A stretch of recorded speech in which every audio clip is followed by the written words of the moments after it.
Still have a few people coming in, but we got you live streamed now. We got your recording started, so we can get you started in a couple minutes. All right.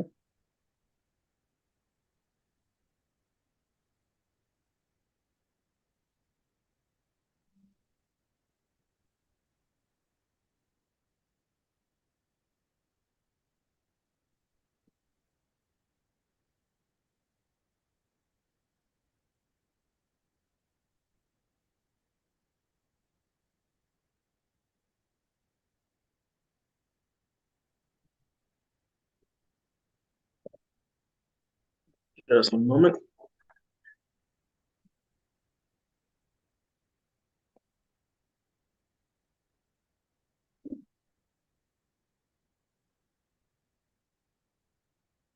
Here.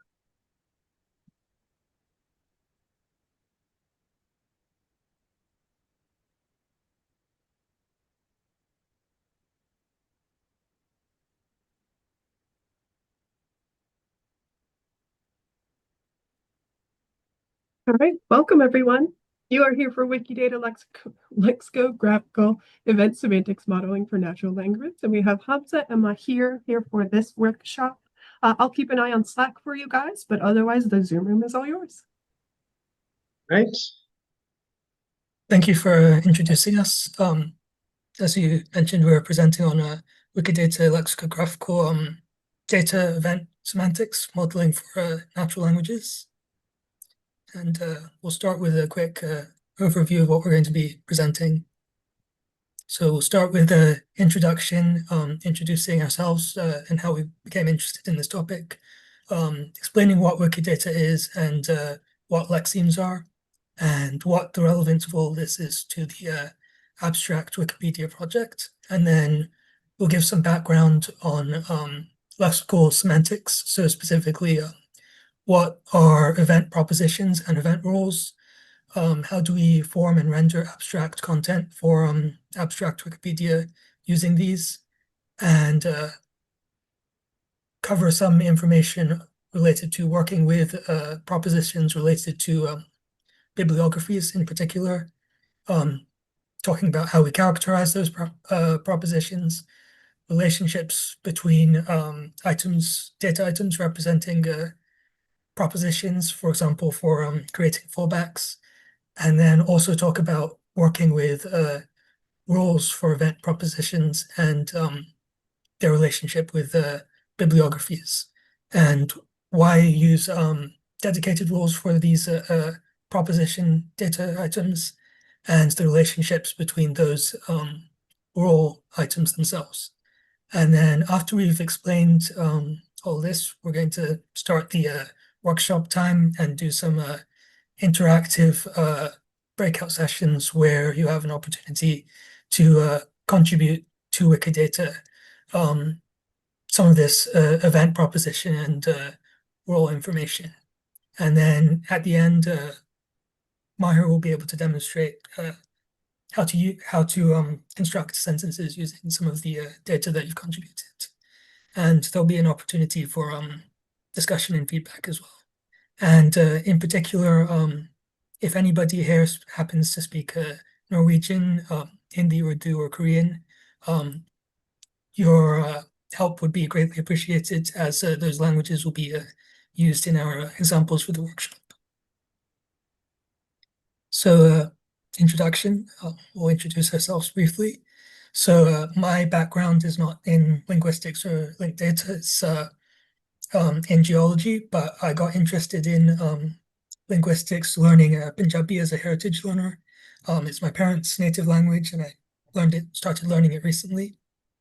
And because it's quite an under-resourced language, I became interested in the possibilities for using open source data to document Punjabi and other under-resourced languages used in Pakistan and other parts of the world.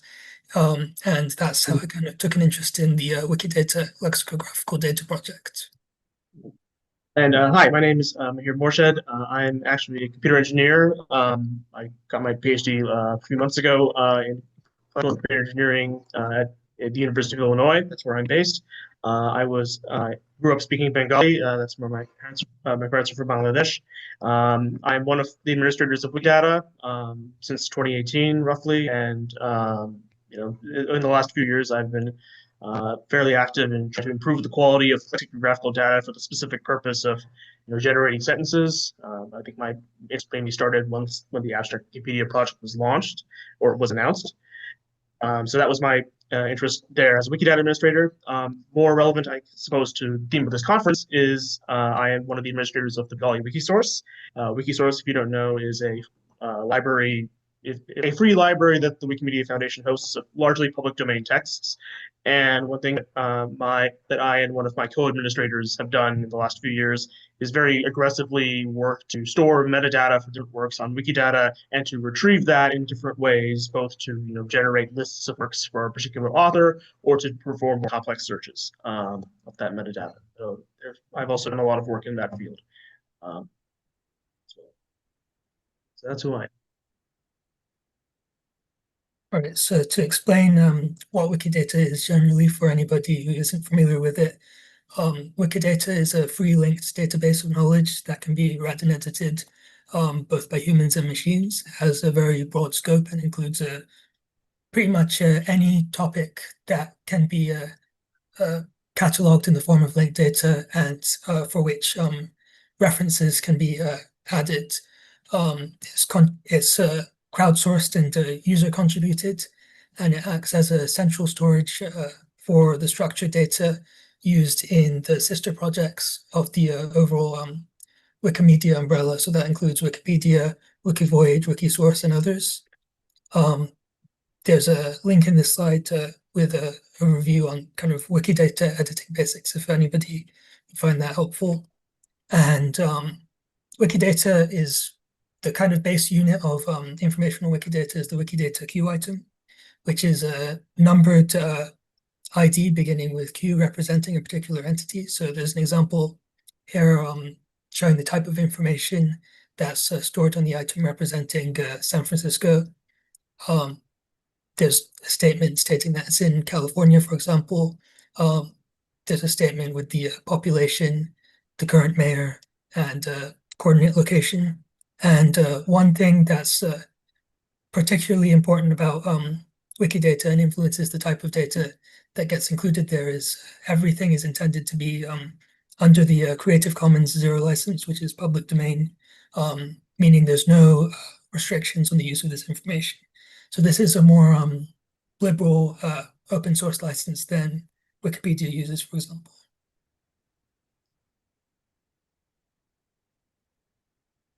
Lexemes are a type of entity that can be created on Wikidata that represents specifically linguistic information. And linguistically, what a lexeme is it's a individual unit of meaning that's such as a word or phrase within a language. And lexeme entity on Wikidata contains a few different components in order to represent these units of meaning. So, for example,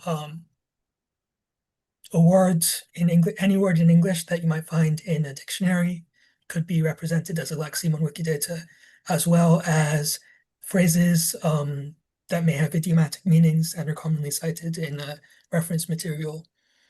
And just like the rest of Wikidata, all of this is included under the public domain and crowdsourced information. So the first component of the Wikidata lexeme is the lemma, which is the standard or dictionary form of the lexeme. So for example, quite often for a lot of languages, a verb will be represented by its infinitive form, and that will be used as the lemma or kind of head word for a lexeme entry. And for a noun, it might be the nominative singular case. And this tends to differ from language to language. Then with each lexeme entity, in addition to the lemma, there is also a lexical category. So that's where we would link it to a Q item on Wikidata representing a particular part of speech or word class. So for example, a noun, a verb, an adjective.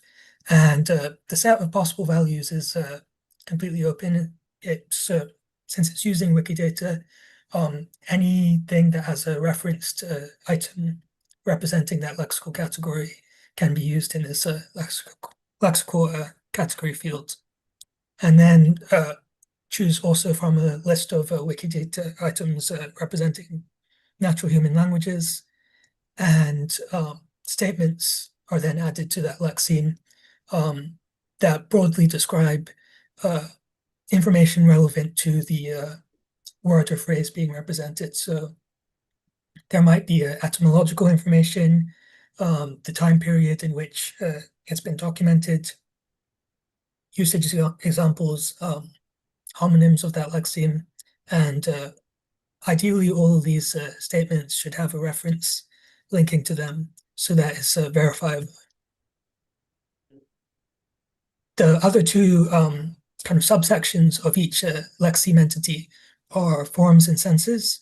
Forms are specific conjugated or inflected forms of a lexeme. So, for example, in English, every verb will have a past tense and present participle. So, like for the verb eat, we'd have eating and eaten as two particular forms of that lexeme.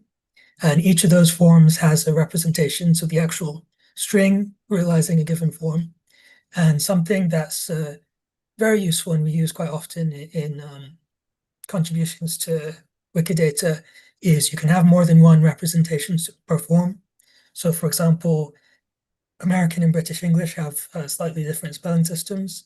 So the word color spelled with the British spelling with a U and with the American spelling without a U would not necessarily have separate forms representing those spellings, but it would have, for the singular word color, both the American and British representations beside one another, and for the plural colors, the same thing.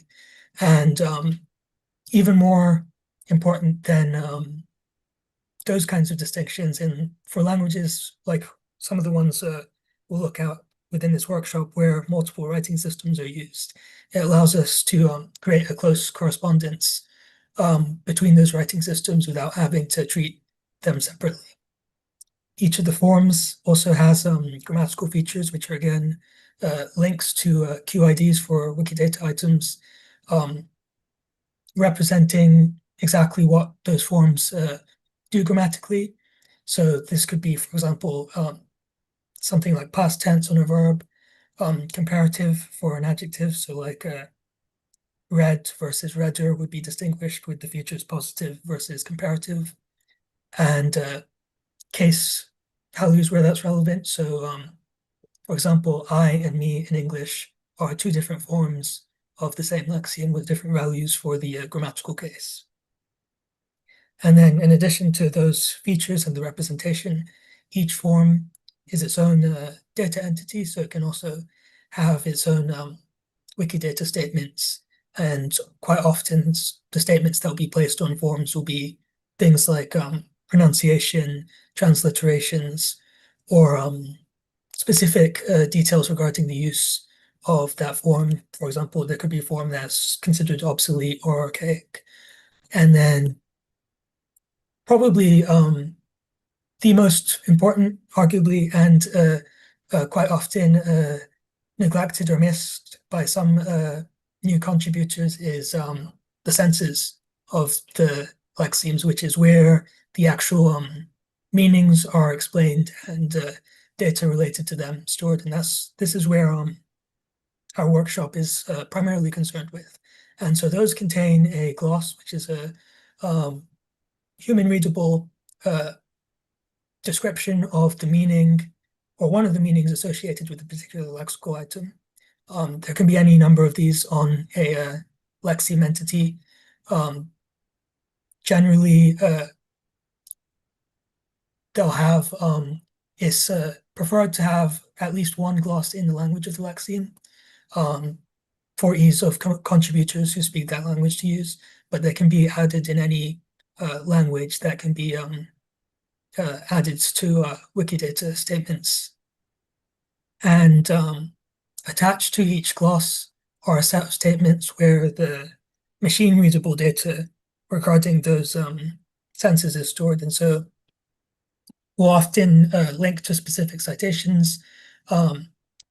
Translations can be used, although they're not always necessary, as we quite often use a statement linking the meaning of a sense to a particular Wikidata item. And if that link is there, we can find other lexemes also linked to the same item, and that can serve as a translation system in itself.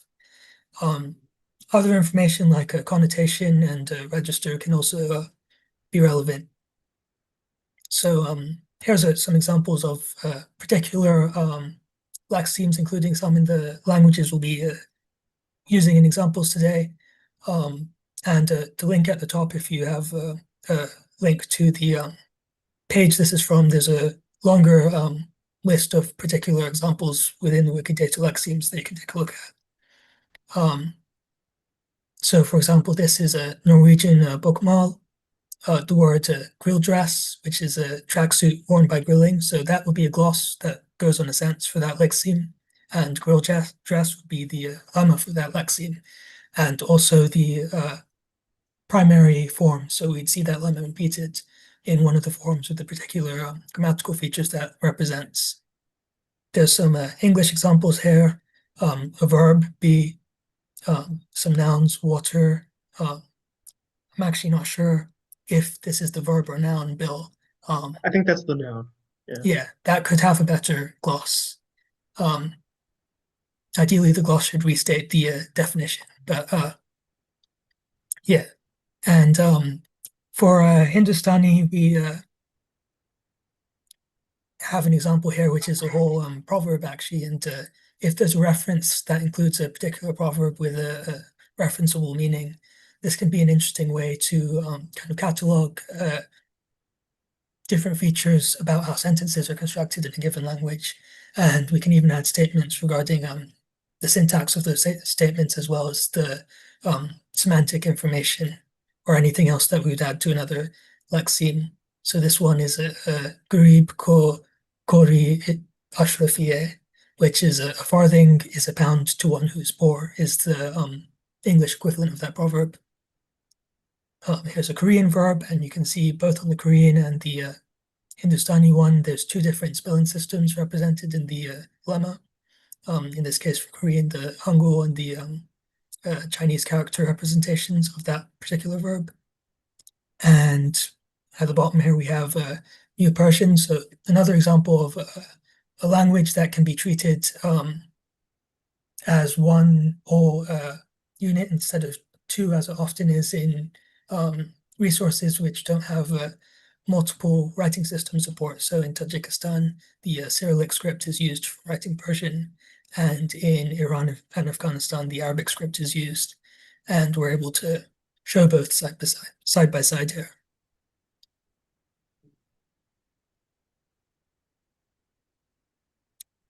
Abstract Wikipedia is the preliminary name for all of the content that can be used by local Wikipedias to render articles in a natural language. It's a work in progress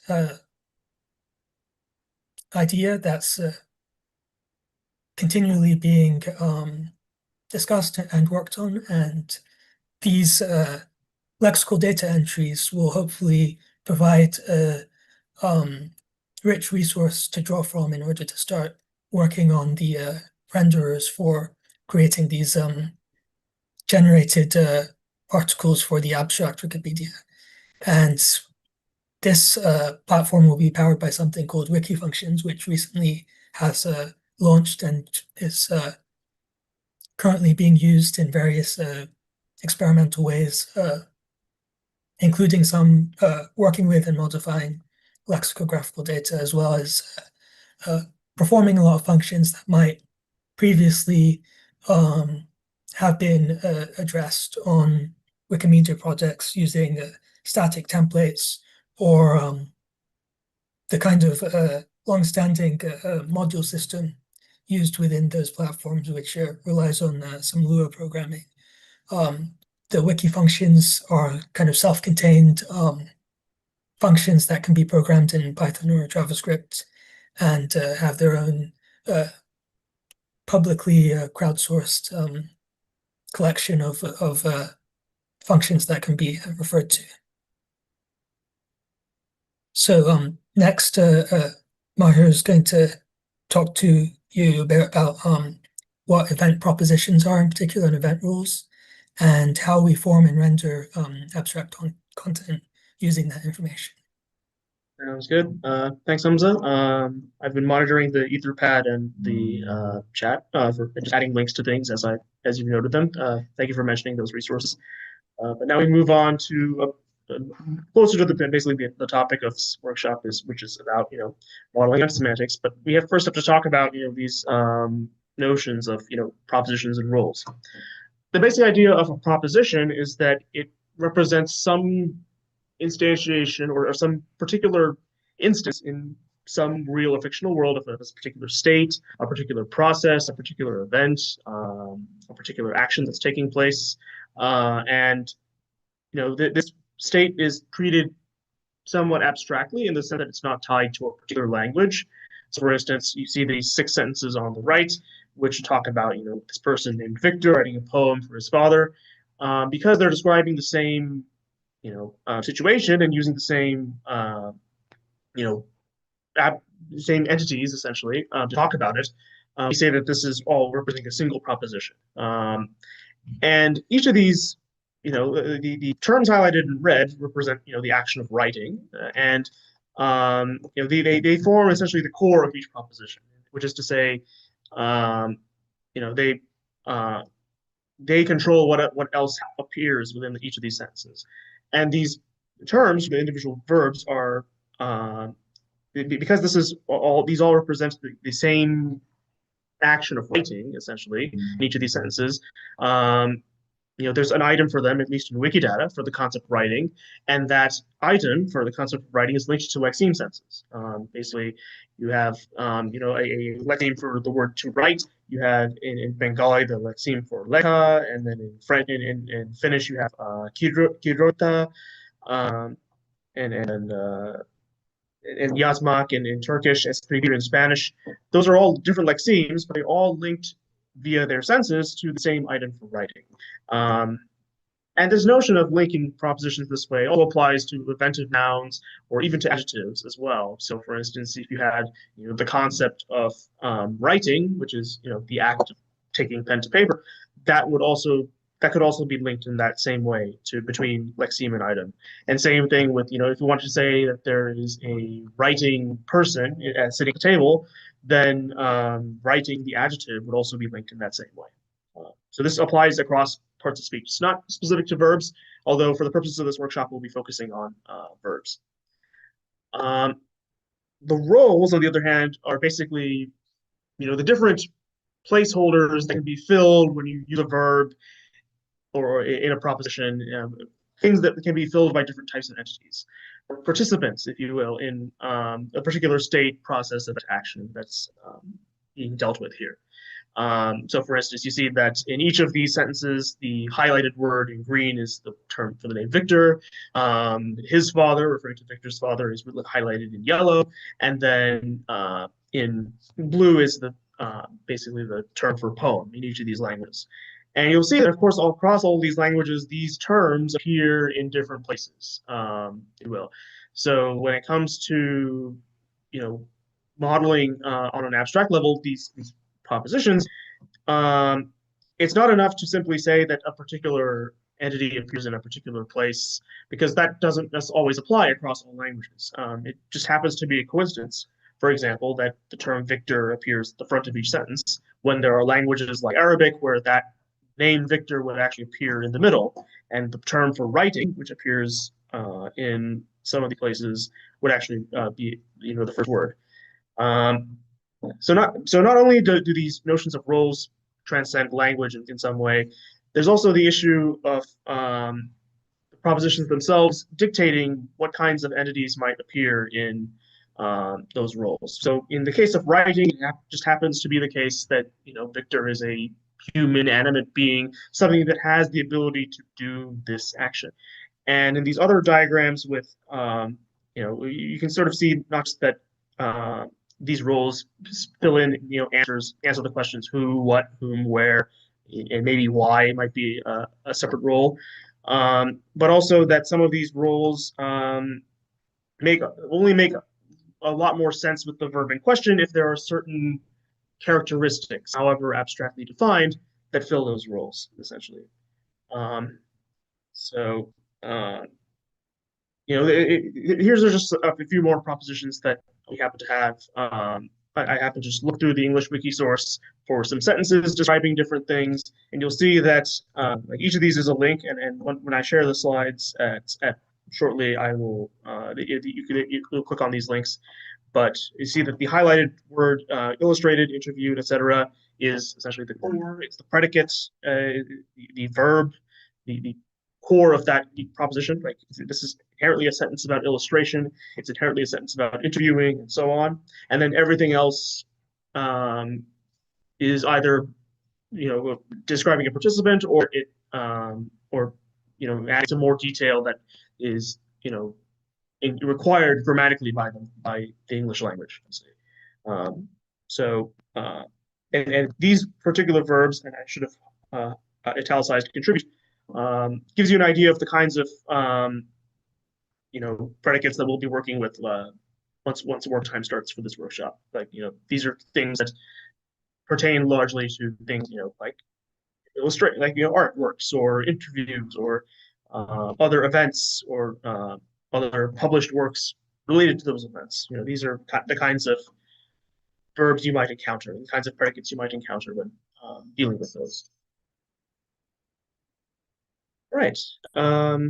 Guess I will move to Hamza, if you want to take over for talking about propositions, like working with them on Wikidata.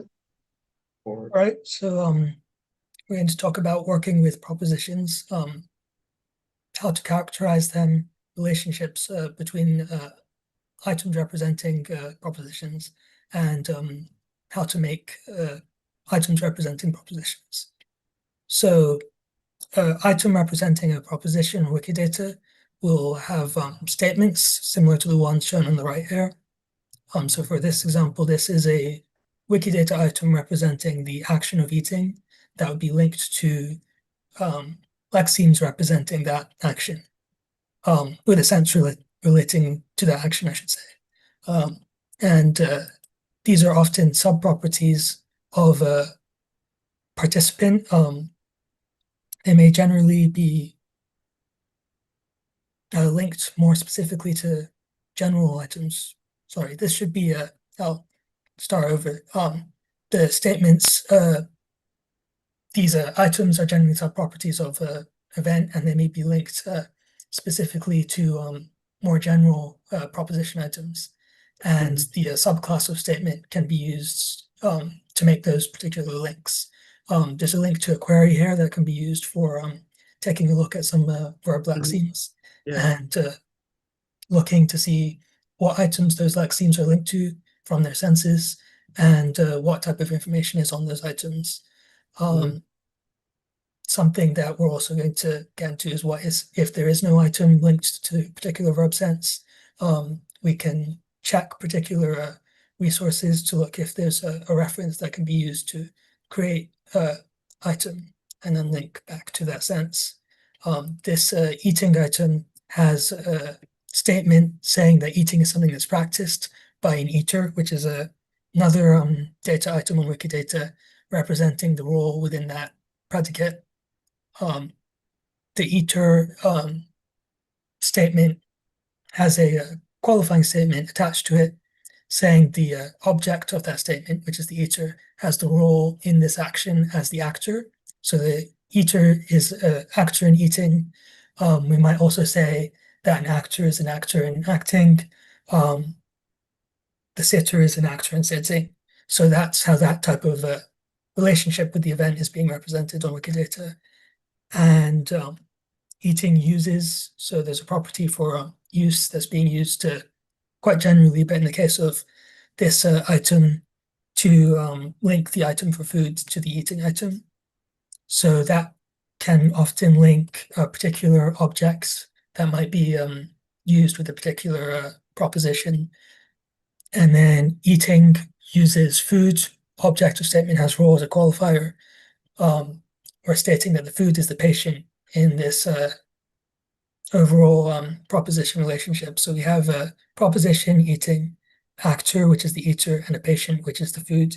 The patient is the part of the proposition that has something done to it. In transitive predicates, that is those that have a subject and an object. So Right. Yeah, let's do you want to quickly look at this query just to show how it works? Let's do that. So w.wiki/eqxq, where the E is capitalized. Basically, when we go to it, we see that we have this query. If you're not familiar with Wikidata query syntax, don't fret. This does most of what you would expect. Basically, we would just take this item, see it point, it's the item for eating, and then we can change it to something else like drinking. Where we're using not the alcohol consumption item, but the just general ingesting water or other liquids in the body through the mouth item. And then when we run this query by clicking the play button, you can do this too. You can if you have an item, if you know if we get an item for an action that you find it more interesting, you can also see if there are verbs for that in that language. But we see, for instance, that there are a lot of verbs in different languages for drinking. There's obviously the English to drink. There's a French boire, Finnish juoda, Spanish beber, as you might expect, and then Japanese nomu, and so on. This happens to be one of the most frequent verb items that happens to exist in Wikidata. There is a different page with the most common such items, which I will link to in both the Etherpad and the Zoom chat. So you can certainly try this yourself if you wanted to look for verb items of your own, and I would encourage you to do so just to see, if you wanted to talk about different things, what kind of potential is there for that right now?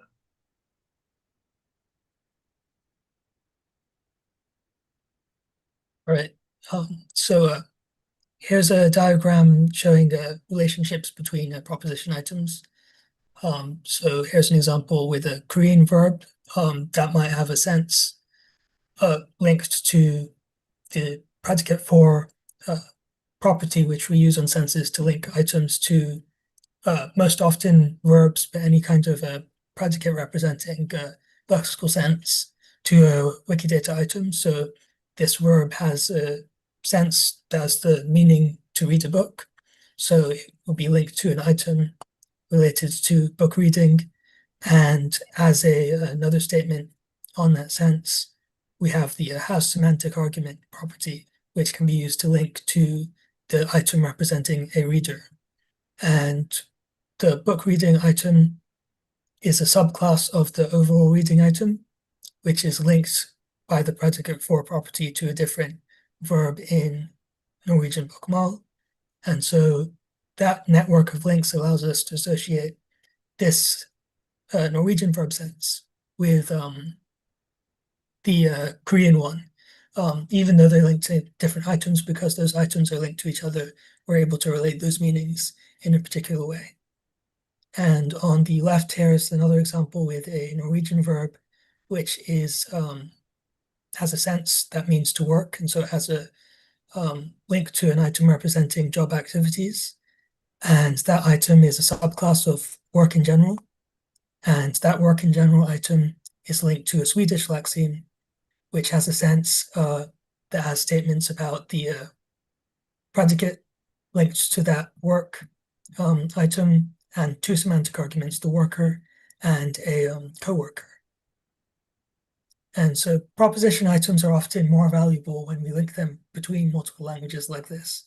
And event items whose verbs in a language lack event rules should be able to admit rules from items that are superclasses of other items.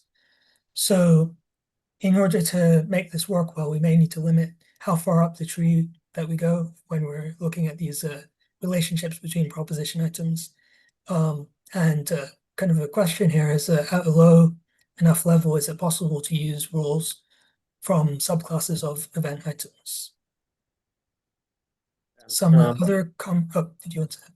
no. I was just that last bullet point is a reference to this situation on the left with book reading, where maybe the Norwegian term doesn't have a reader associated with it, but the Korean book reading um, verb does have that kind of association.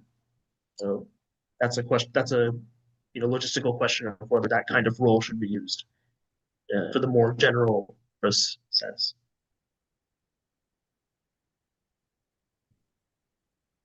Here's what the Wikidata interface for what we just described looks like. With the this is the eating example. So this is a sentence with a Swedish gloss that's linked to an item representing eating with the predicate for statement, and the has semantic argument property with two roles attached and qualifying statements assigning particular syntactic roles within this sense, so the subject and direct object. Just putting the link in the chat for in case you want to look at it yourself. Obviously, if you know that this Swedish verb sense means to take food in, or that it means to eat, you can obviously translate this yourself if you're on Wikidata and translate some glosses.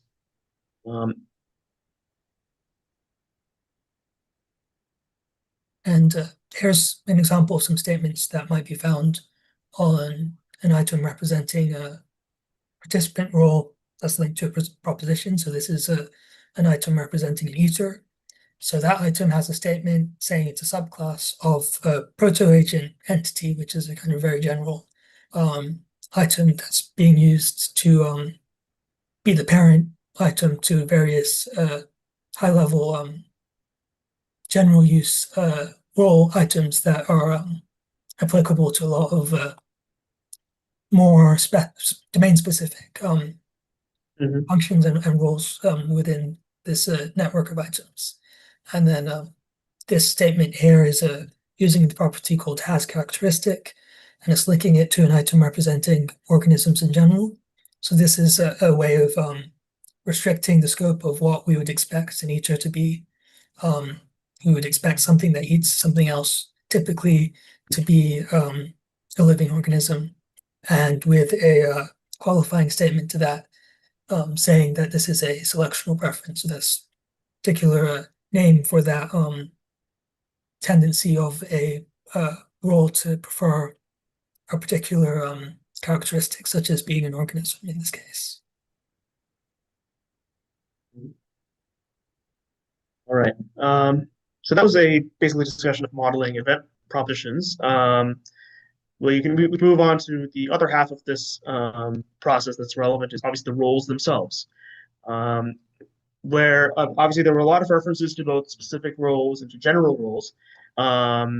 And a question that might naturally arise is why do we need to talk about specific roles? Like why do we need an item for the juggler or the reader or the writer and things of that sort? The simple matter of and obviously Hamza just mentioned this is that dedicated role items allow you to describe the kind of entity that's involved in particular state or process. Sometimes even a language might, or sometimes even if it's not tied to a specific language, the choice of verb for a particular action might also require you to specify, what particular traits a particular participant has. There's the notion of that, if something is, as noted before, eaters have to be organisms, that kind of thing. And there have been other classifications of this sort that have prompted at least the existence of some amount of role items for different kinds of roles. And at least within the context of English natural language processing, there are a lot of dedicated roles that exist in resources like PropMag, VerbNet, FrameNet, and sometimes some are a little more granular than others. What Wikidata is at least able to do in some respect is allow us to say that, for instance, not just that an eater is is a human, but perhaps if the devourer is a subclass of eater, then maybe the devourer can be said to inherit the fact that it's a human or that it's an organism. That those traits that are applied to particular roles can then percolate down to special subclasses that might need to exist, depending on how specific you want to get into modeling these things. At the top of this hierarchy, of course, on a more fundamental semantic level, are these notions of generic role items.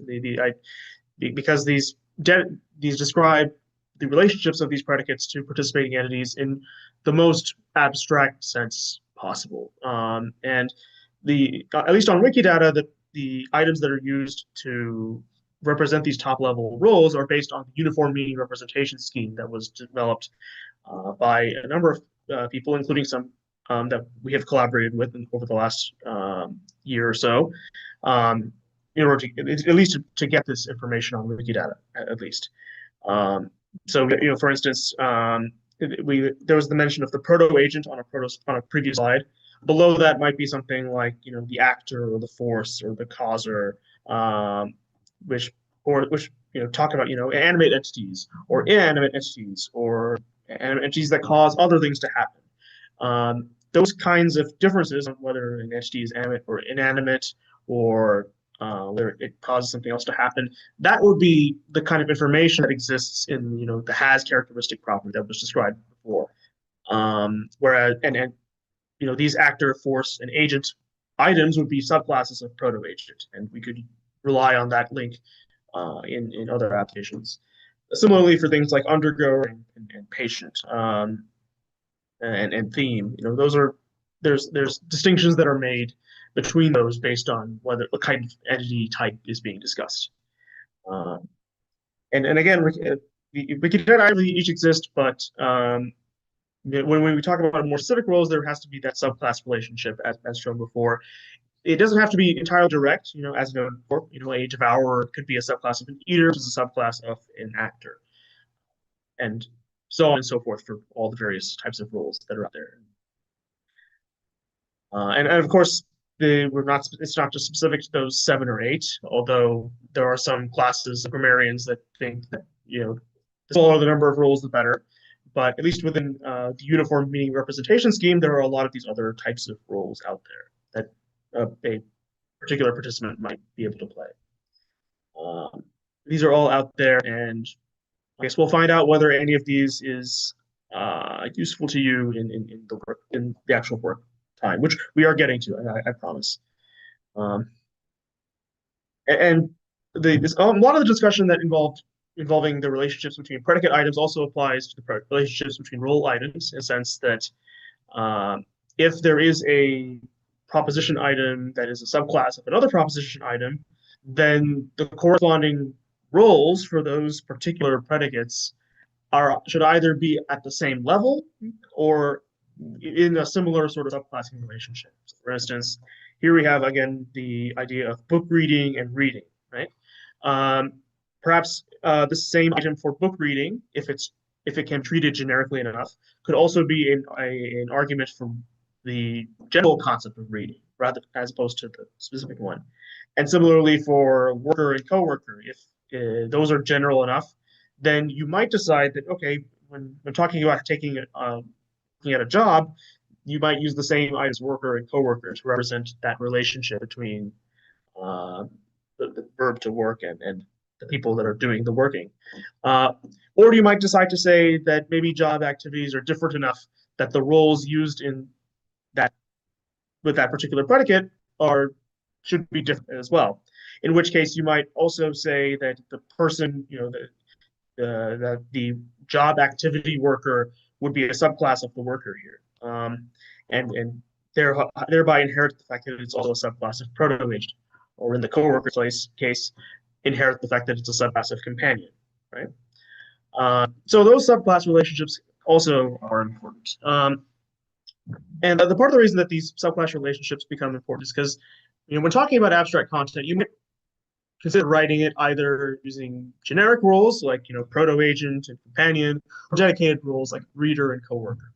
The thought that at least came to my mind, and I'm sure Hamza might agree as well, is that humans writing abstract content, if that is a thing that happens in the future, might use the more specific rules just so it makes a little more sense to them when reading it that what's going on. But machines that want to swap out a lot of things very quickly or churn out a lot of sentences, think of it as more structured AI, hullabaloo. They might use the more generic rules and say that okay, this is a proto agent, this is a companion. I do not care what the verb or action is that's taking place. We're just going to use the more generic rules and be done with that. It could be a way for machines to simplify their own work. Who knows? All right, it is work time. Hamza, you want to go through? Let's go through this list together. For this, I should probably.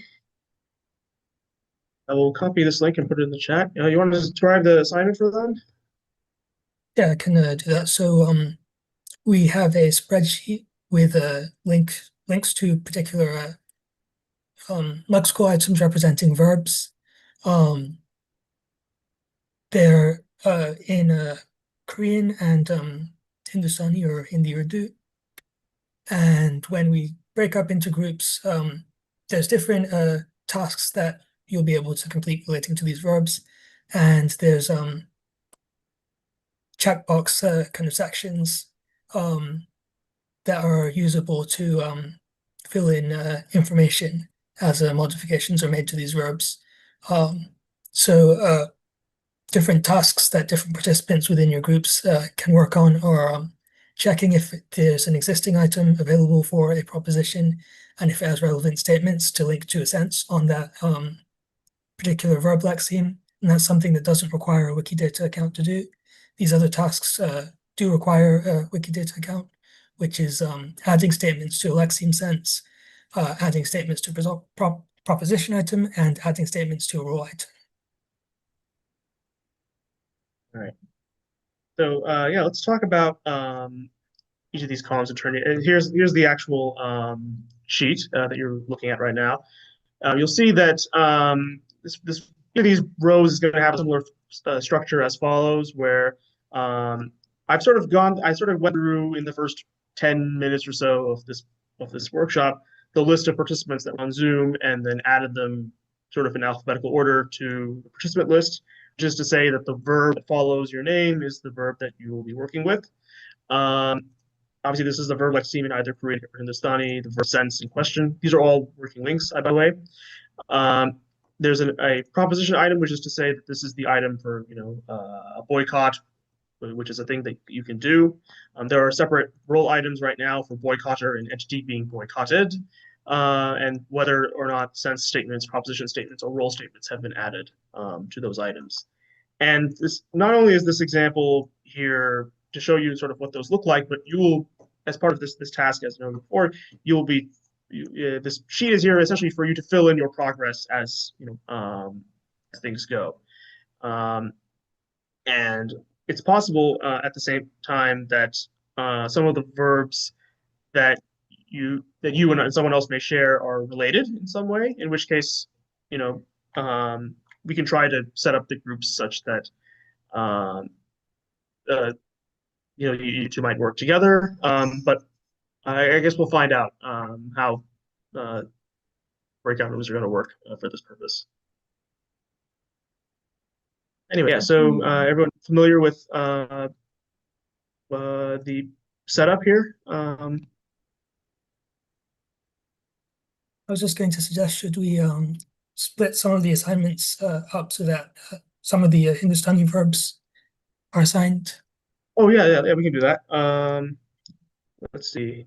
Looks like this latter half, judging from at least, I see 7 cursors that haven't moved, and then 2 cursors that have moved to other rows. I'm going to move everything below Mary cursor to just low enough that I'm thinking it will cover a little more.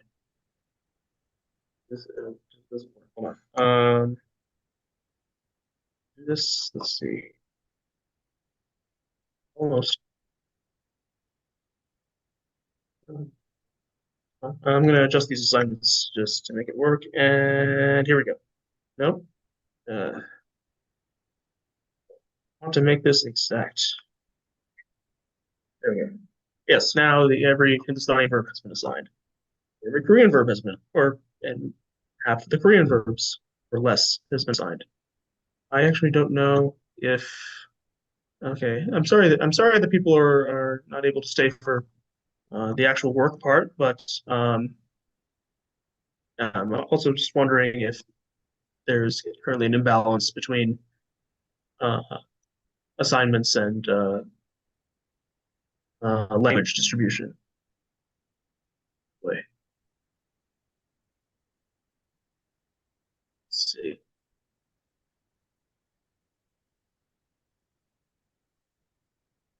Yeah, so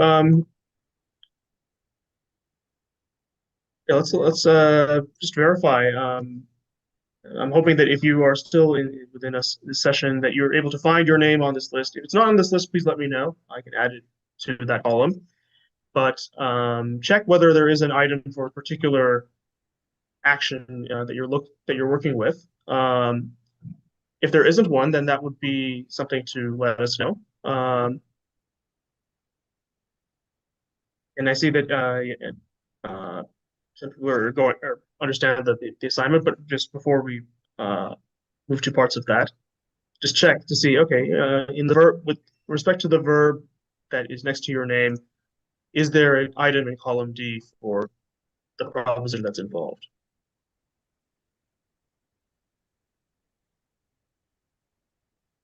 Please let us know one way or another. You're able to find notion of, for instance, writing, marking down something, notating, transcribing something, playing something with glissando. Um,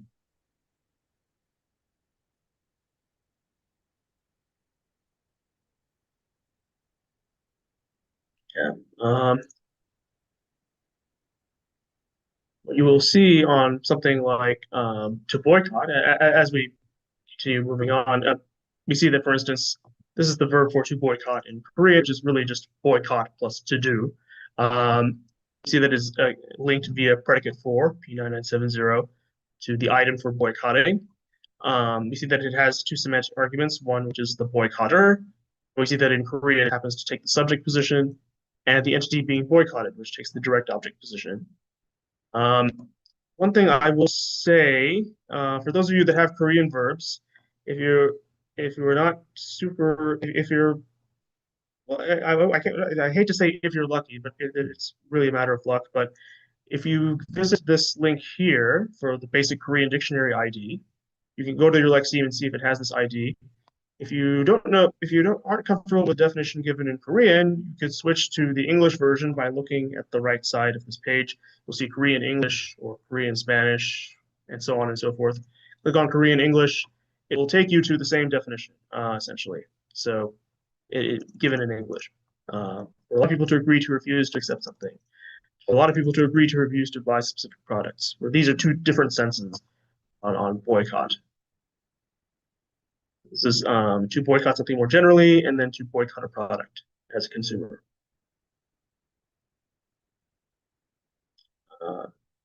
And then you'll notice again that a lot of these verbs, or I think all of them, have or sometimes missing proposition items that are often, but I think are all missing rules.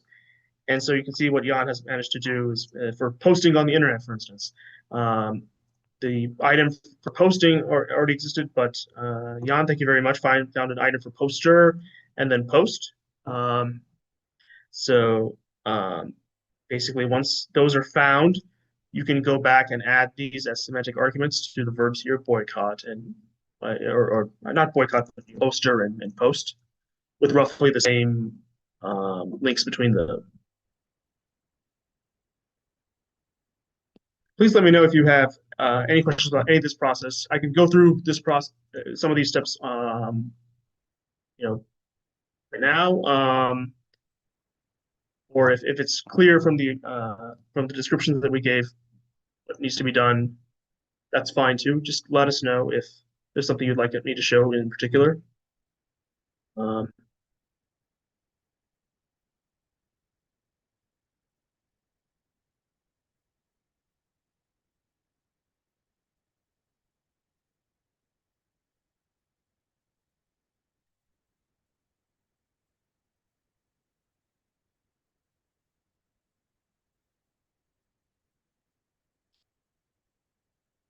Yes, go ahead.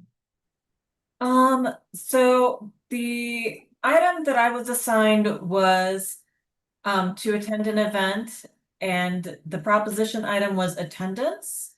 And Mhm. I guess I'm looking for I would imagine that the role item would be attendee. However, I'm not finding attendee. I am finding participant, which is, close enough. Mhm.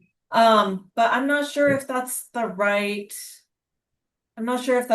call, if there should specifically be an attendee item to attach to this, or Mhm. perhaps I'm overthinking it.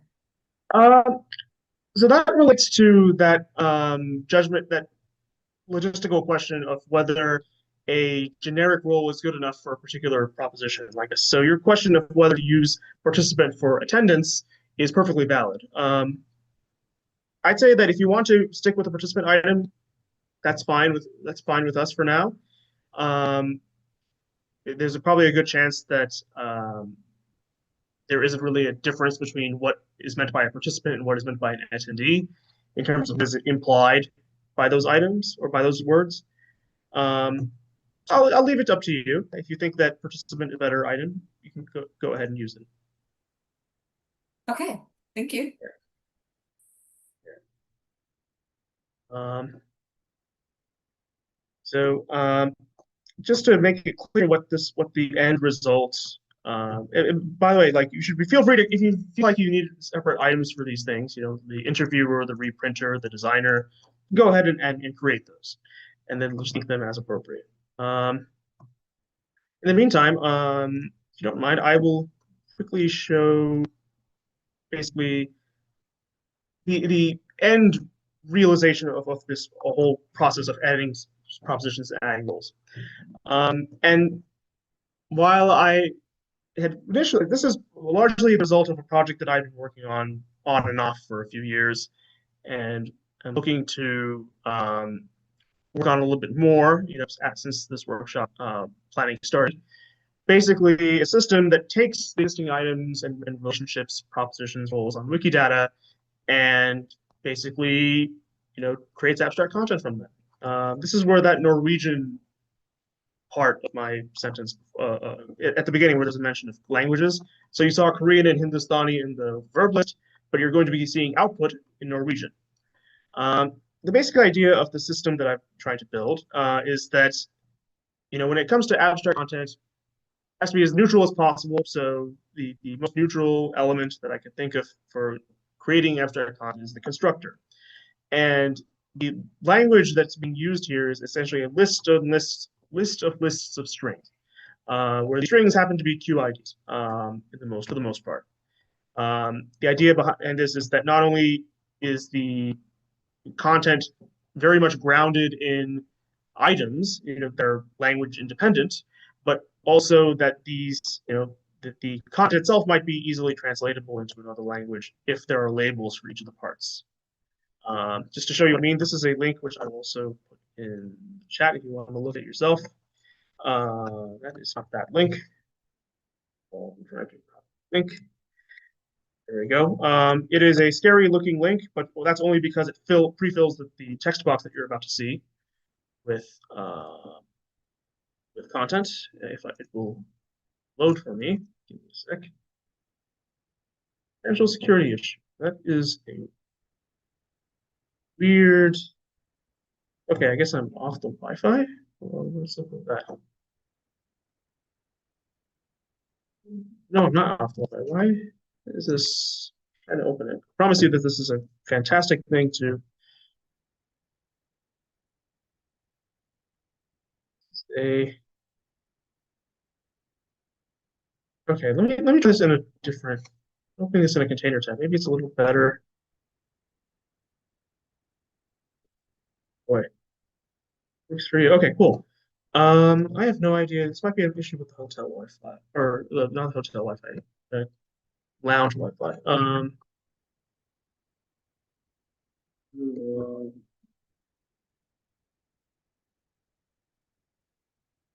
I need to. What is up with um Is a problem with all two force tools? I want to know if this is a. This might be a. Ooh, this might be a problem with my connection. I'm gonna stop sharing my screen. I'm gonna take open that LML link. I need to figure out what the problem is with the internet connection that I have.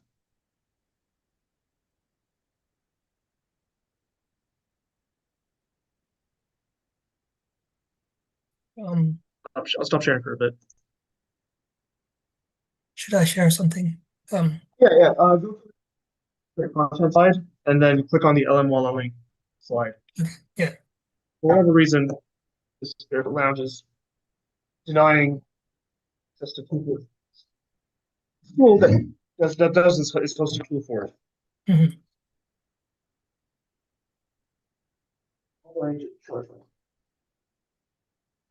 Closing my mic and then opening up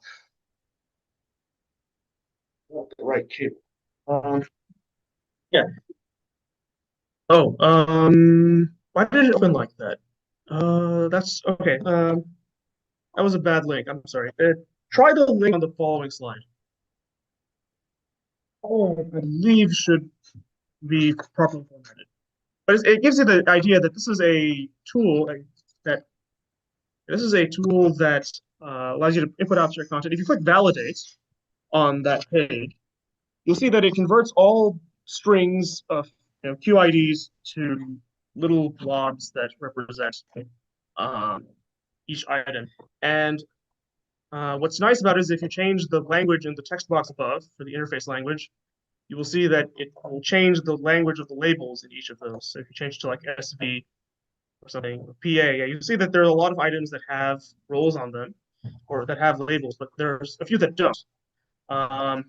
So you can see, so basically it's the closest thing to translatable abstract content, I guess, that exists out there. It's just a matter of translating the labels of the items. And then once you these examples that are being shown currently only work with. I've only tested them with Norwegian bookmall. So if you click on the select a language to render box at the bottom, and then click bookmall and then click render, you will see that there is a sentence that should come out from this process. And if you can get past the syntax here, you can see that we get a sentence that says I know psychology and I drink, where drink is actually used.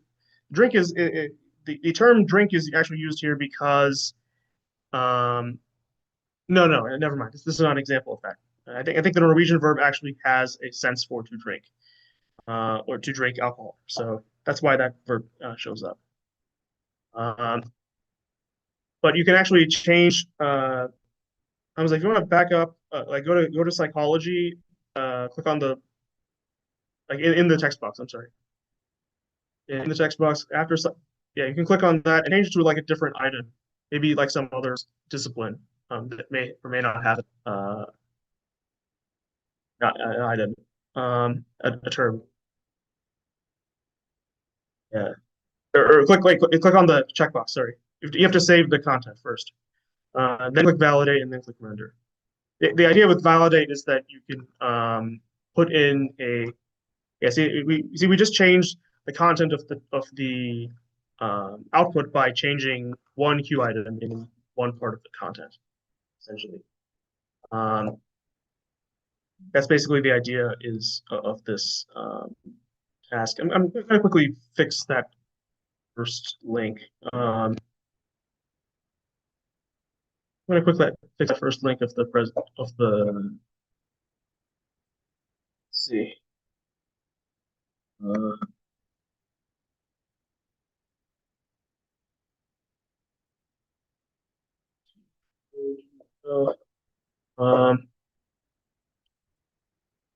see. Just give me a sec.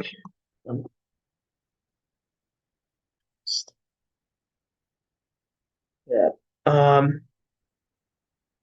This is the idea here. So basically, all this that you're doing right now, it sort of leads up to making this whole setup possible.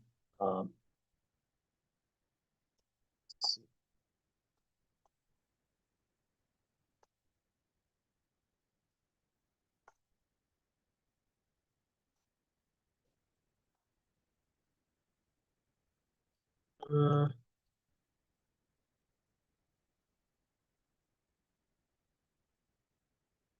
mm,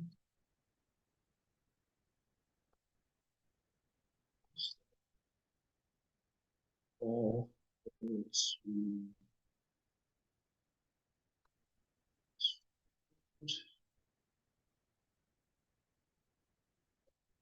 Uh,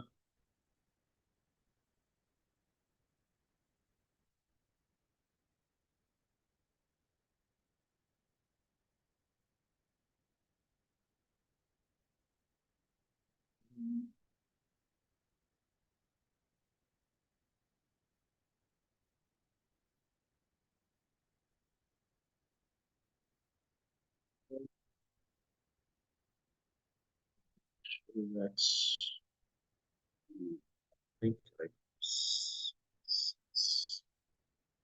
um yeah, just a sec. Just almost there. See, yes, Mary, thank you so much for finding items for the roles of to attend an event. Um, is anyone else still having trouble? Please let us know. We're monitoring the Etherpad and the chat, so the sooner you can tell us, the better. We can show you like what parts of this process.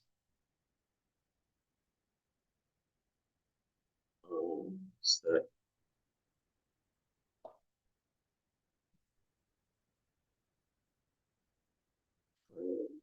Great.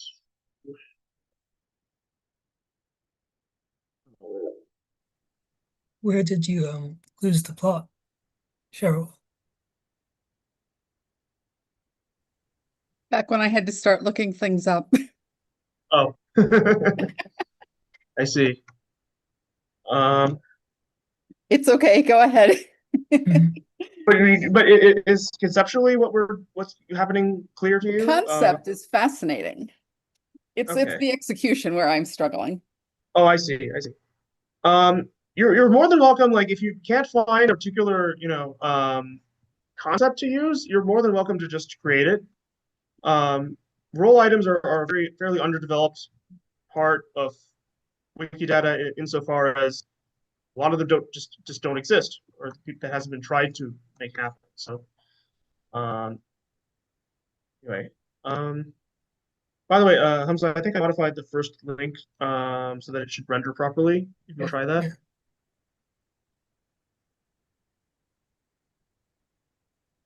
Oh, sorry.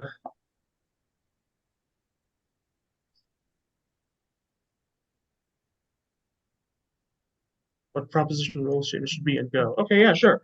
Um, you can sort of see the example on like the boycott example at the top of the page. Oh dear. Uh, sorry, my bad. Let me modify that. Modify that once more. I should not read it in multiples. Here we go. Try again. Okay. Yeah, there we go. The proposition statements here. You say you're showing the before you show the proposition statements. Try the LML link again. All right. Yeah. Yeah, those are just okay. There we go. Now, if you click validate, local and render, that should.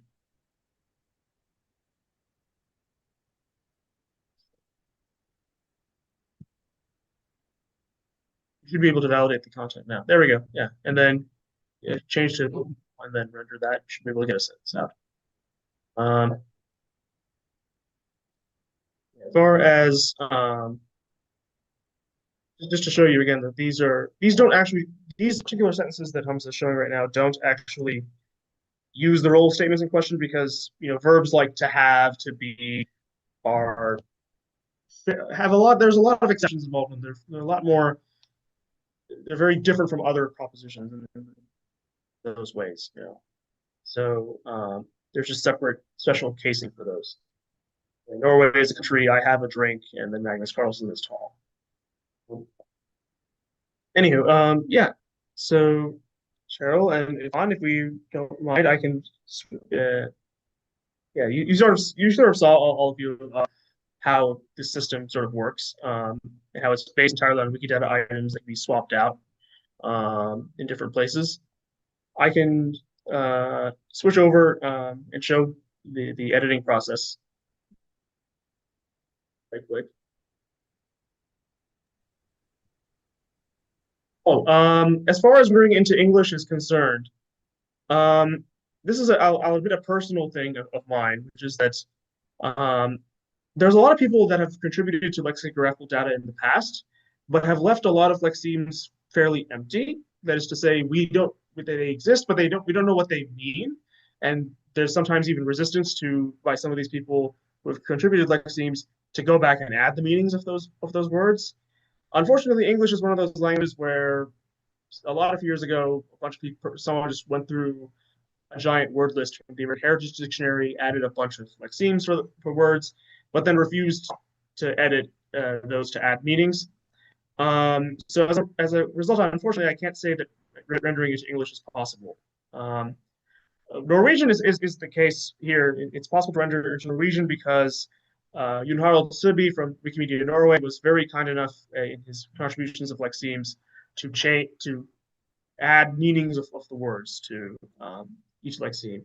And I view that as, the adding of support to this system of rendering into that language as a reward for having, a completely sensed lexemes.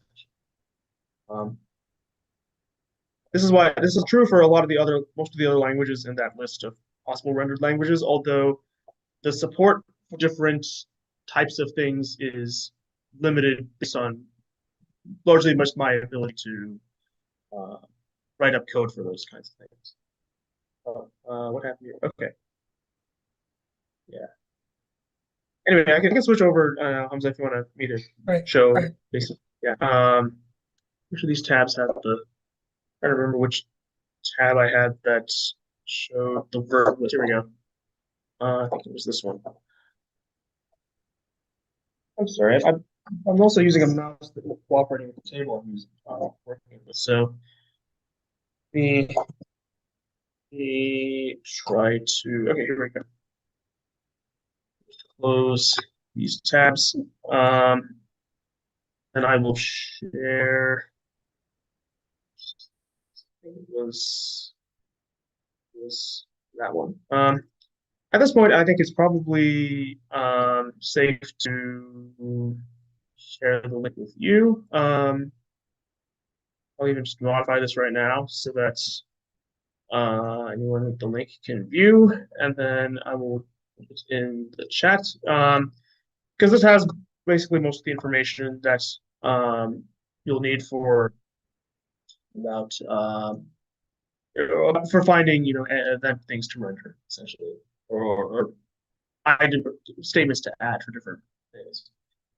So let's use a pick a verb that hasn't been dealt with here. So we see, for instance, here's pilgihada, to write.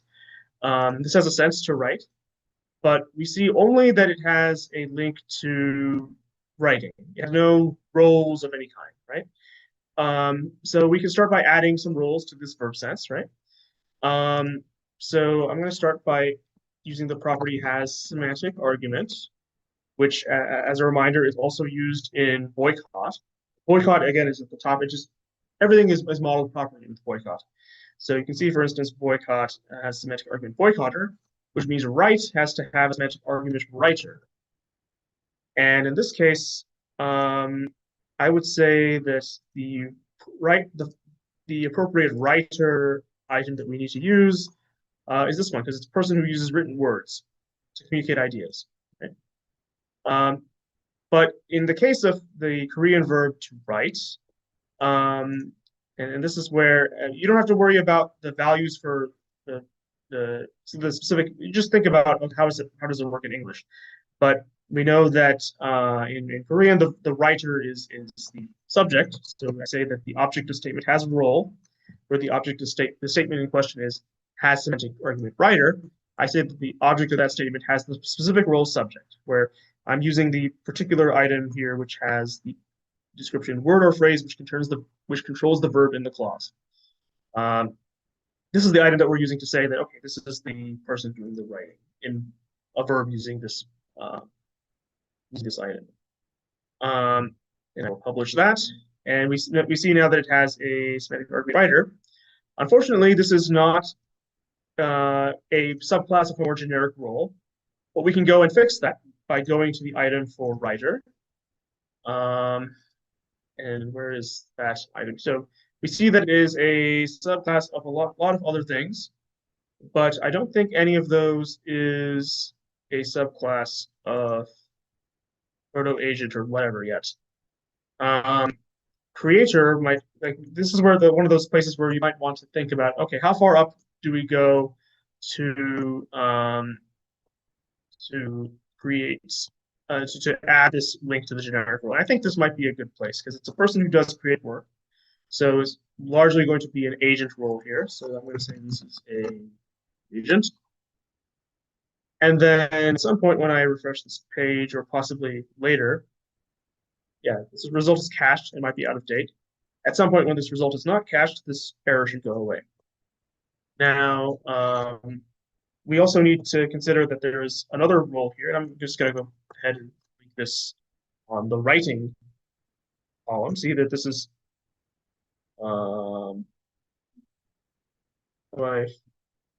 is up to row 1. Okay, so you see that that here we have again to write, and then writing is the item for the publication, and then role item 1 is going to be the writer.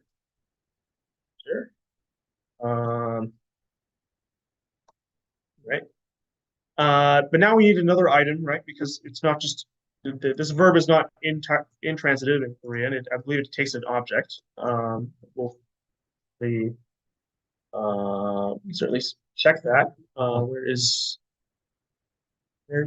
the close the boycott? I can't actually see my tabs. So you have to pardon me. You see that there is this other thing that's being written, and if you were to plot some of these sentences into translate, you will see that this is usually filled by the direct object, or by the thing that's being written. Right? So we might try to find, entity written work. Anything expressed in writing, which we can see. Okay, is this a very general role for? Okay, this looks like it's an intellectual work,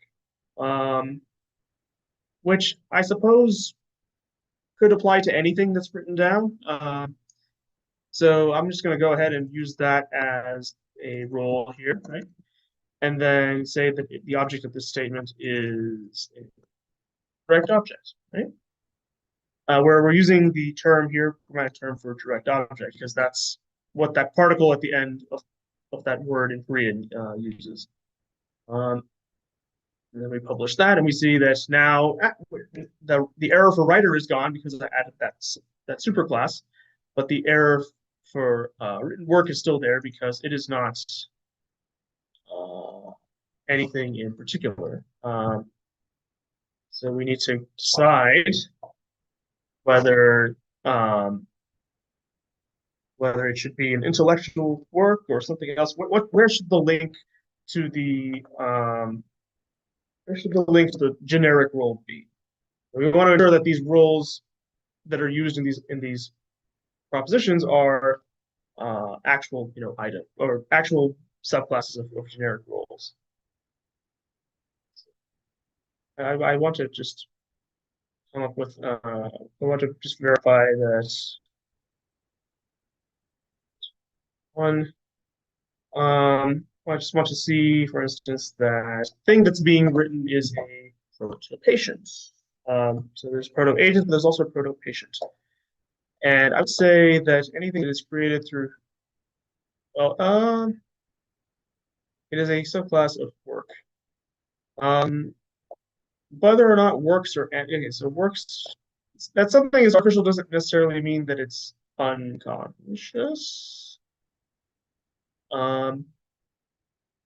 if you're not so certain, if you're not certain as I am of what where the link should be, just add it, at the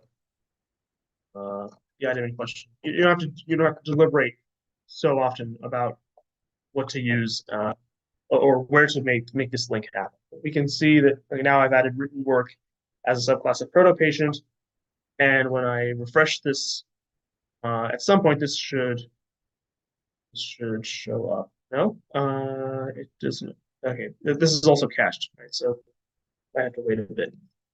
And now I'm going to indicate on this page that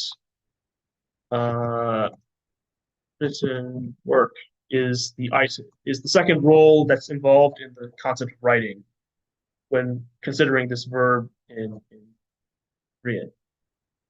Okay. Sorry, that's to okay. I guess that's not going to change.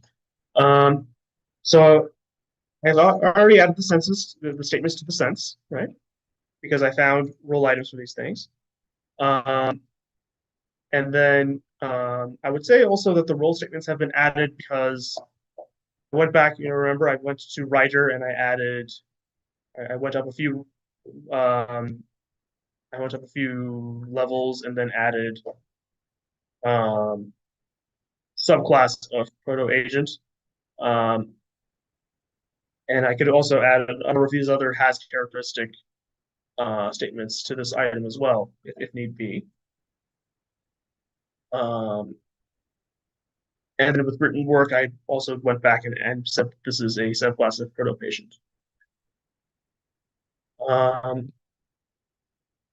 So I'll say that for now, yes, I did add the role statements. And then the proposition statements would be,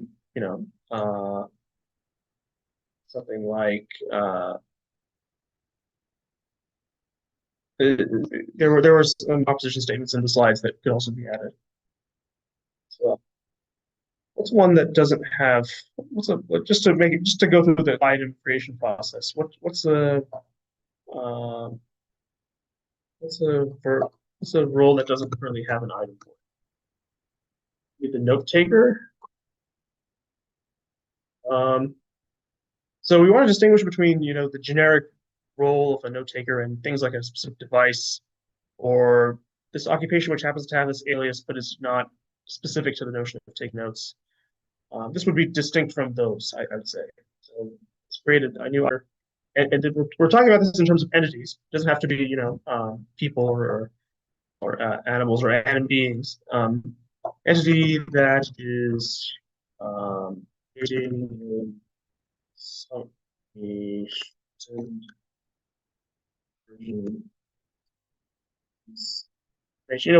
how do you define taking a note? This is a note taker, right? And we see that it has no statements, right? So we're going to go and add a statement. We're going to say it's a subclass of, and the simplest thing you can do is say, okay, this is a subclass of a proto-agent. And that's really the minimum amount of information that you need to ensure that it can be used as a role in this verb, to take notes. For which I will go back and add the has semantic argument here. See that it is a note taker, that it is a subject. A subject is this item here, and I'm using the object statement full item here, or property here. And when I publish this, we now have a link between that argument and but we now have a link between the person, the thing that's taking notes, and the action of note taking via this Korean verb at least. I believe, if I'm not mistaken, the Korean, even the note taking sense in Korean also has a takes the direct object. Yeah, that's this second part here. So really, you also have to be a role here for the note itself. First go back And let's see, go back and notes taker. And then probably an item for the notion of a note, right?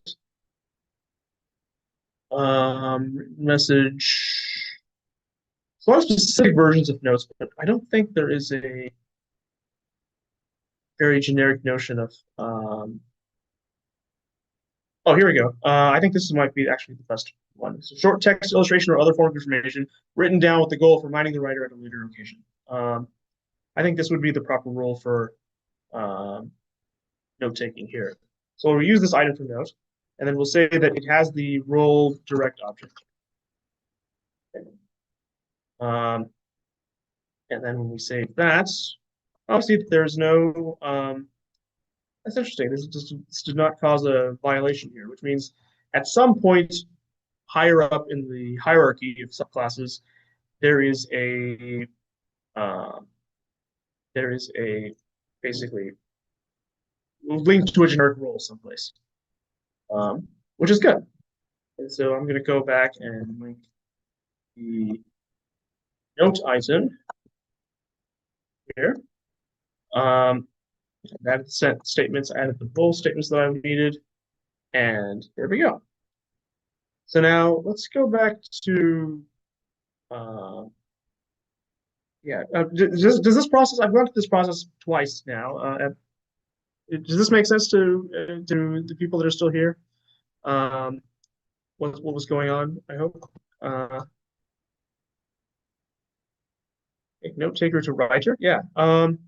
So in this case, I would say if we go to note taker, we could just say it's a subclass of proto-agent, but we could also say it's the subclass of writer, right?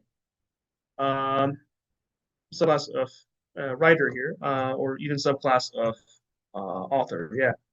Yeah, broader, narrower in a thesaurus or a subject list tend to conflate a number of different notions. Sometimes it's a part of relationship, sometimes it's a type of relationship, sometimes, etc.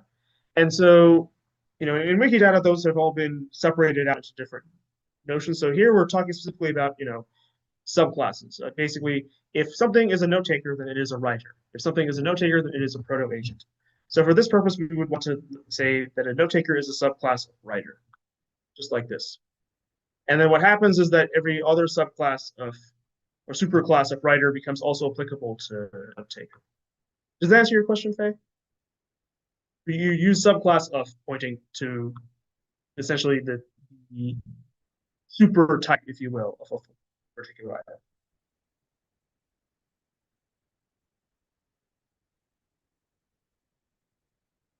Yeah.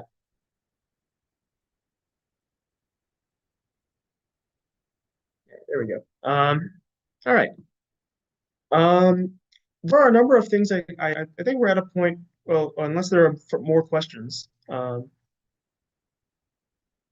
more comments.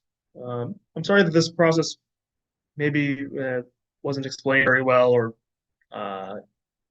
is sort of above people's pay grade. But it is a valuable process, and if I was able to demonstrate right now that natural language generation tool on my current Wi-Fi, then I could show you like maybe we could use some of these items that were chosen, right? Like right now, I'm actually kind of curious if here's note taking. So note taking is a subclass of writing. Okay, there we go. All right, so actually, I'm curious what happens if you Hamza, do you want to share your screen again? Go share LMWALA again. Do that. Yeah. Do that.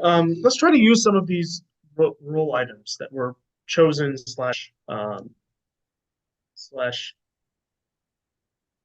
use. So, like for instance, here you can see that basically the idea would be to change understanding, experience, and stimulus, and use different. You might either fill that in or just delete it. Yeah. You should be able to click on each of those items. And let's change to one of those predicates that was filled in. Like I saw that Jan was given posting. Maybe let's try making a sentence about posting.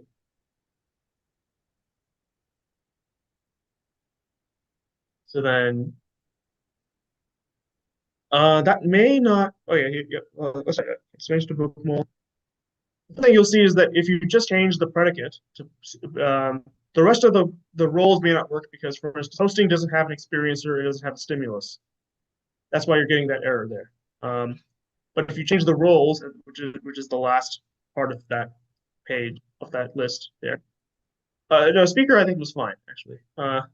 It's the experiencer that needs to be changed. So I think we're using poster, right? What item for poster was used? What item for poster was being used?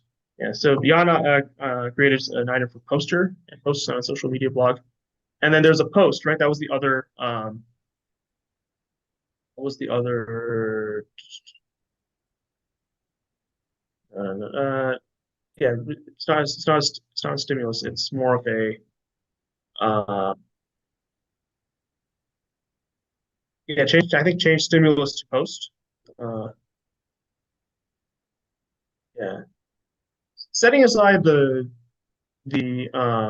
grammaticality of it all, maybe what happens if you try running that? Oh, I wonder why that's happening actually. I have Maybe psychology in here still. I'm sorry? You have psychology in here still. That shouldn't be the problem here. It might be there might be some issue with the verb actually. If I go to post, poster is the subject, and post is the direct object. Oh, that's interesting. User, author, photo agent, poster, and post. Yeah, that should really. Looks like there's no synonym in Norwegian. No, there shouldn't be, but we had actually set up beforehand the transcription of words. So that should be kicking in. I don't know why it's not. Here we go. Oh yeah, here we go. So yeah, and then this weird form of posting is really just taking the Korean transcription of the English word and romanizing that in the form that linguists use, and it's tagging on the word to do on top of that. So yeah, the second word is like to do. So I am posting psychology and I drink. It's a very infelicitous sentence, but hopefully it's one that is vaguely grammatical. I don't know. Yeah. Basically, we're having, to those of you that are joining just now, we're having fun with some of the contributions that participants have made, adding, event propositions, event roles, and then creating abstract content and rendering that in Norwegian, because it's a thing that we can do. Yeah. Yeah, you just got to be careful that you pick a concept that has a Norwegian lexeme or can be calced into a Norwegian. That's a good point. That's a good point, actually. Go data.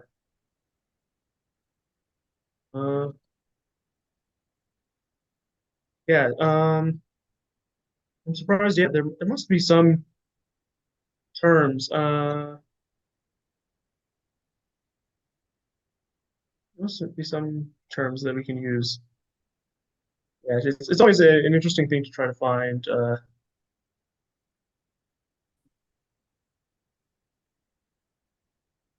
It's weird. Well, you see the idea, right? We switched to using the roles that come introduced, and we can make content happen. Next, we could try using the roles. So Mary found roles for attending an event. Row 13 in the table. Maybe we can change to attending an event. Maybe there's terms for like conferences, events, things like that. So we're going to change the abstract sentence to use attending. We're going to say that the speaker of that sentence is a participant, rather than yeah, I think sorry, I think um, participant, yeah. I don't remember if attendance has it's not a poster that's doing the attending, it's an attendant, it's a participant. Or attendee if we had an item for that. And then the post wouldn't a thing that we attend is not usually a post, it's more of an event or yeah, usually an event. So it's so like this entire I think it was a different item. Sorry. It was a different item. What was it? A different item? Yeah, it's a different Q item. Oh. And then let's put it so if a particular item has a Norwegian label, it should fall back to using that label. So maybe what about Wikimania maybe? Wikimania 2025. That's happening next week. Wikimania 2025. Does that have a Norwegian label in it? Yes, it has labels in Norwegian and a bunch of other languages. So yeah, you can fill that in and then let's see if that renders. Oh, it did not render, or what happened? Didn't render now. Oh, maybe there's an issue with the verb. I don't know. Let's see. 참석하다. Okay, so it has the predicate. The role items didn't get added to this, so I'm gonna quickly do that. Let's see if it. Has that part. That this Korean word for to attend.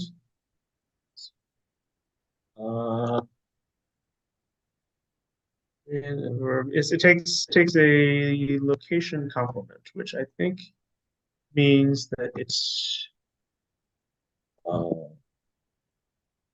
there's I don't remember what the Well, and on the off chance that this helps, I tried to add the has semantic argument, objective statement has role direct object to event. But I reverted myself because the I got a constraint violation because the lexeme has a instance of property on it and insisted that there cannot be an instance of and a has semantic argument property. I'm not sure if Oh. that's what's causing the issue, yeah but yeah the object is so if you're using object statement has role has semantic argument belongs on the senses of the verb. So the Korean verb should have has semantic argument. The item for attendance should not have that property on it. Specifically, specifically for verbs, verb senses. That might be part of the issue because you said you were modifying the event item, like the item for attendance. no, I'm on the lexeme item and it has instance verbo-nominal syntagma. Oh, there we go. Yeah. So you should be modifying the sense rather than the Oh, I see. yeah. Yeah, the sense and the lexeme are different statements. Trying to remember what the okay. Trying to remember what the term is. Let's try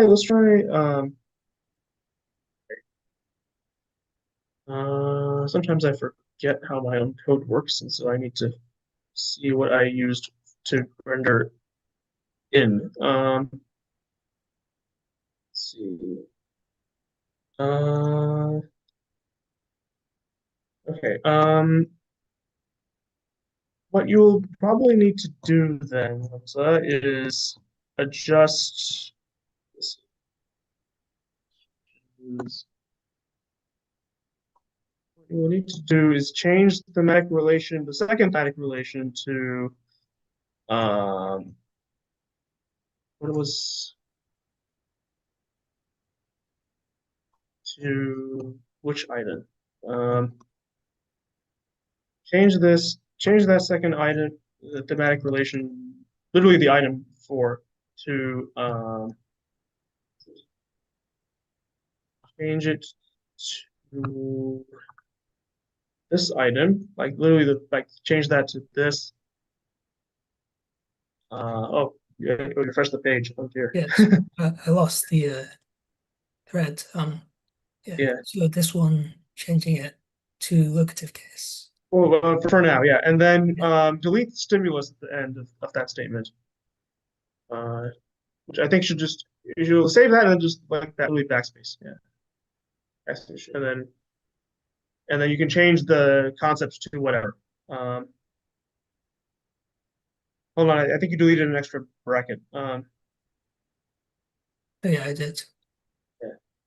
But then but now you should be able to go back and change the understanding to participant or understanding to attendance and then experience to participant.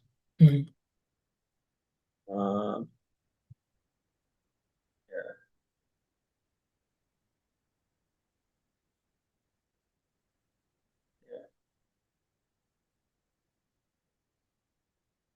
Okay. We're changing experience, right? To participant. Yeah. Now I think you should. No. If you don't have to specify event, this is a bug on my part that I need to address. But you should now try rendering that sentence. Should we leave event out of this? Yeah, leave it for now. There's a part of this. There's a lot, very much a work in progress, but you can sort of see the idea again that of making. Okay, I think this might be a caching issue. Give me just a moment to restart a couple of things. Your content is fine, I think. Content is fine. Let me restart. So, I don't want to get you too bogged down in detail, but I believe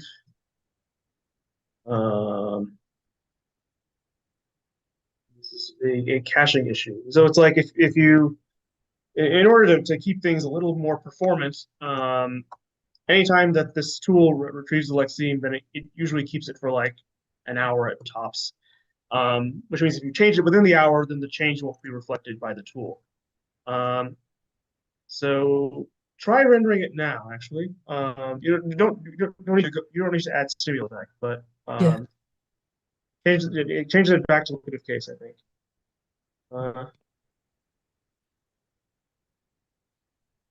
I just restarted the tool. That your interface should be fine, but interface should be.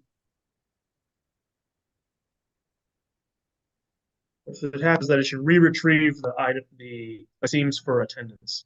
Here we go. Chamsuk is the Korean term. It got Romanized as CHAMSK. But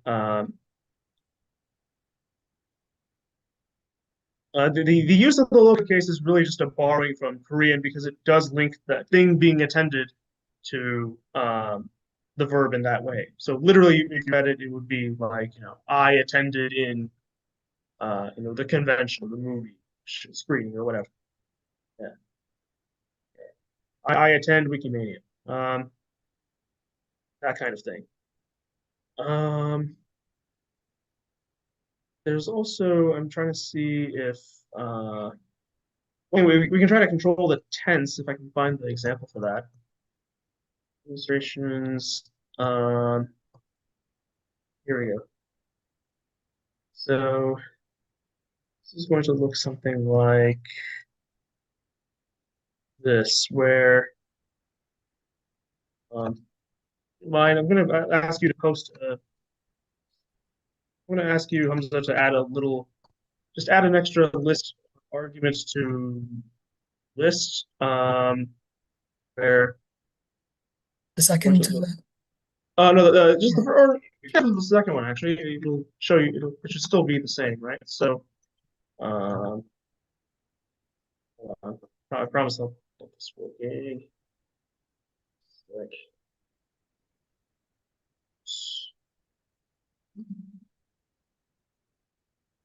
Yeah.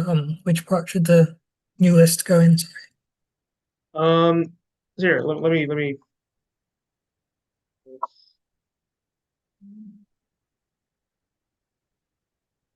come up with.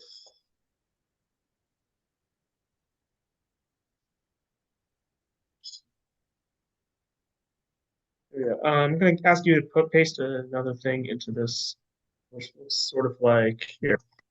Give it a date that is a year from ago, and then here. This will go right after, basically right before the last bracket in the Wikimedia line. Add a comma and then the stuff that I posted to you just now.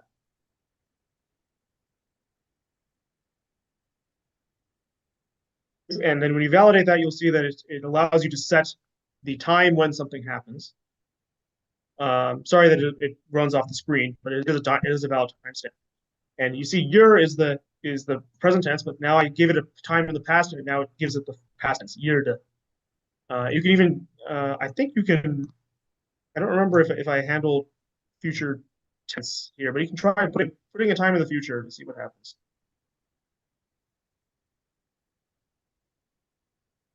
Okay, maybe I didn't either I didn't handle that, or Norwegian uses the same verb in the present and the future. But that kind of information can be controlled in the abstract content. Yeah. With that, it is 15 minutes left. I think maybe a good time. This would be a good time to stop. Don't you think? Yeah.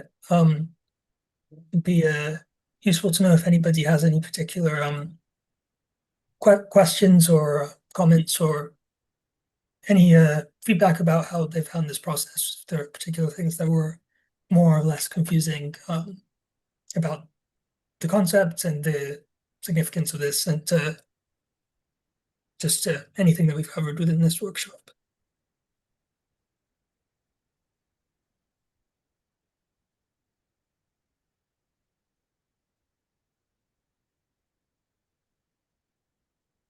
I will say that we did lose a number of people during our initial presentations, some of whom have come back, and I'd be interested to know the circumstances that might have made it difficult for you to continue to follow on. It's obviously a source of improvement for us to know we could do better, what you think could be explained better. So please let us know if there's anything of that sort that we can try to improve.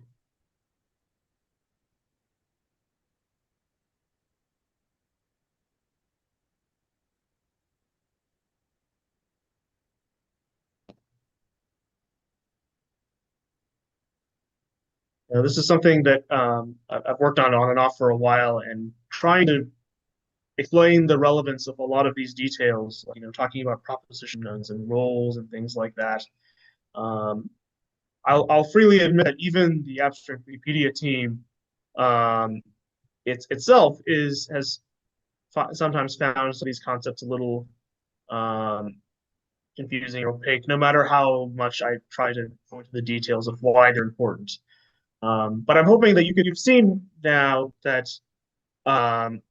there's propositions and there's all this detail that goes into making a hopefully readable enough to a Norwegian speaker, at least right for now, representation of text of content based entirely on Wikidata and Wikidata lexemes.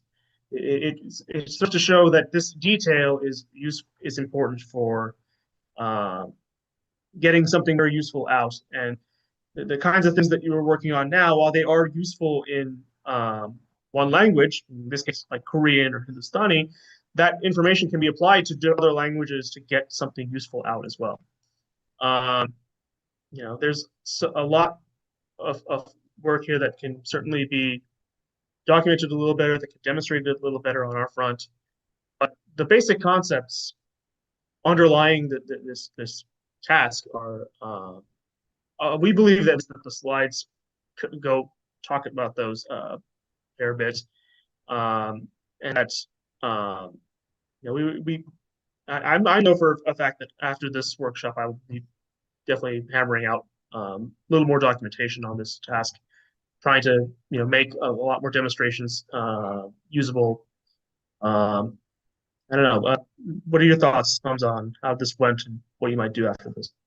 Yeah, and this was interesting. There are a lot of unpredictable factors. This is our first time kind of hosting a workshop like this. A lot of the work we've done on lexemes has kind of been specifically focused on whatever our interests are linguistically. So it was good to kind of have an opportunity to take this into a context where we can engage with different people and introduce these concepts. I am curious if anybody found it any aspects of working with languages other than English in these lexemes challenging or not challenging. Because I think that's something that I'm quite interested in hearing about how people feel about and how comfortable people are with contributing to multilingual content.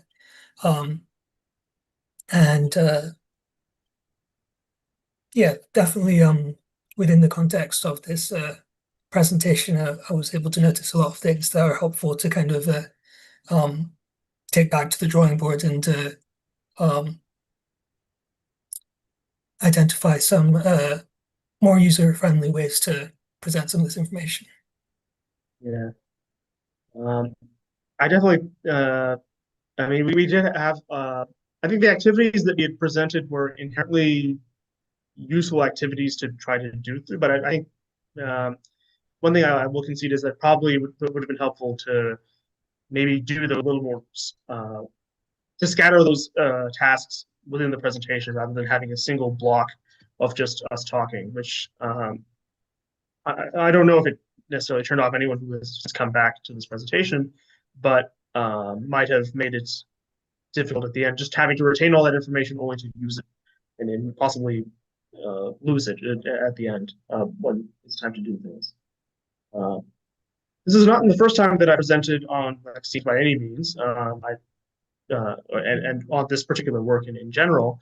And it is also useful to me to see how it has evolved. The last time that I did an in-person presentation on lexemes was at WikiConference North America in 2023. It was a Sunday morning session, which might have also, put off a lot of people. Oh, I have to get up at 9 a.m. for this. But obviously things have changed since then. The modeling is better. The tooling is going to get better, and it really is. What we're trying to show you is that this is largely, we can. There's still a lot of types of events that we can't create sentences for, but the major stumbling block is the lack of data, the lack of proper modeling of those relationships in Wikidata itself. And once that's there, there's already so much that we can do, and we just need to ensure that the language support can come be worked on afterwards. Personally, my own interest is in ensuring that the code behind that system that you just saw is able to handle different types of phenomena better.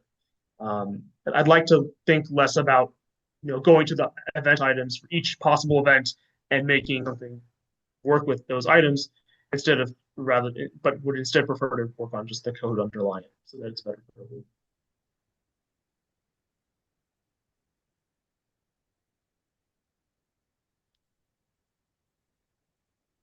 But yes, a lot of always a good reason to work on more documentation, and yeah, I do think this could be gamified a little more, but possibly even for just English, finding a way to gamify that. I'd mentioned before there were a lot of resources in English for these kinds of event semantic role things, and that could be a thing to work with. That actually reminds me, I'm sharing a link into the chat to a tool that Maher developed that I find quite helpful for contributing to lexemes based on public online dictionaries and various identifier databases. That is as a kind of I wouldn't say it's gamified, but it's the interface works in such a way that makes it a lot more it smooths over a lot of the bumps in creating new lexemes, and I think can be quite friendly to beginners to the platform. Yeah, the real gamifying components are, I suppose, the progress bars for each catalog, and also for each catalog, there's you know, you can actually see how many people have matched entries in that catalog to different lexemes. So naturally, if you went to the Swedish catalog, Jan would be, you know, near the top of each of those leaderboards, and you know, Hamza and I have mostly been divvying up the rest. So at least with the English catalogs, there's a lot of obviously online resources for English lexemes. So getting those created, senses, and obviously, and getting those linked would obviously be, you know, I like the conceptual problems. I would like to, again, focus most on those rather than have to add data all the time. Yeah. I think this workshop was wonderful. I agree a lot with Faye. Seeing you work through the problems also helps us to understand more of the framework of what you're looking at. So I think it was extremely useful, and I look forward to looking back to it and understanding a little bit more each time. So thank you so much for spending time with us, especially from O'Hare. Yeah, no problem. No, this was fun.